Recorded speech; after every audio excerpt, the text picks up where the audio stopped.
ক্যামেরার সামনে প্রথমবার এসে যেন মন কেড়ে নিল পান্ডার এই পুচকে ছানা। ইন্দোনেশিয়ার পশ্চিম জাভার সিসারো এলাকার তামান সাফারি পার্ক এখন মুখরিত এক মিষ্টি অতিথির হাতছানিতে। দর্শনার্থীদের অপেক্ষার অবসান ঘটিয়ে অবশেষে রাজকীয়ভাবে হাজির করা হলো দেশটির ইতিহাসে জন্ম নেয়া প্রথম জায়ান্ট পান্ডা শাবক রিওকে, যার পুরো নাম সাত্রিও উইরাতামা, ইন্দোনেশিয়া ভাষায় যার অর্থ সাহসী ও মহৎ যোদ্ধা।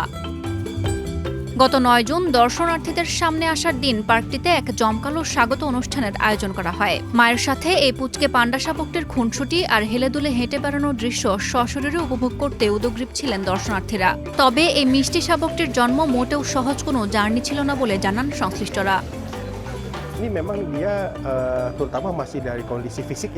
রিওর জন্ম আমাদের জন্য সহজ কোনো যাত্রা ছিল না।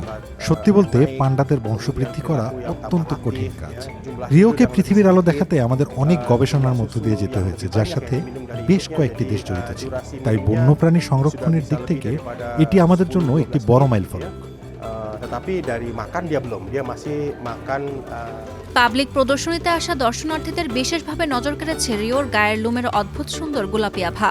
আর এই গোলাপি রঙের পেছনে থাকা বৈজ্ঞানিক রহস্য ও প্রাকৃতিক সুরক্ষার বিষয়টি ব্যাখ্যা করেছেন পার্কের পশু চিকিৎসকেরা। গত বছরের ২৭ নভেম্বর ১৫ বছর বয়সী মা পান্ডা হুচুন এবং বাবা চাই তাওয়ের কোল আলো করে জন্ম নেয় এই রিও। চীনের সাথে ১০ বছরের এক বন্যপ্রাণী সংরক্ষণ অংশীদারিত্বের অংশ হিসেবে ২০১৭ সালে এই পান্ডা দম্পতি ইন্দোনেশিয়ায় আসে। বিগত ৩ বছরের মধ্যে চীনের বাইরে কোনো চিড়িয়াখানায় জন্ম নেওয়া একমাত্র জায়ান্ট পান্ডা শাবক এই রিও। সাদিয়া ইয়াসমিন, প্রথম আলো।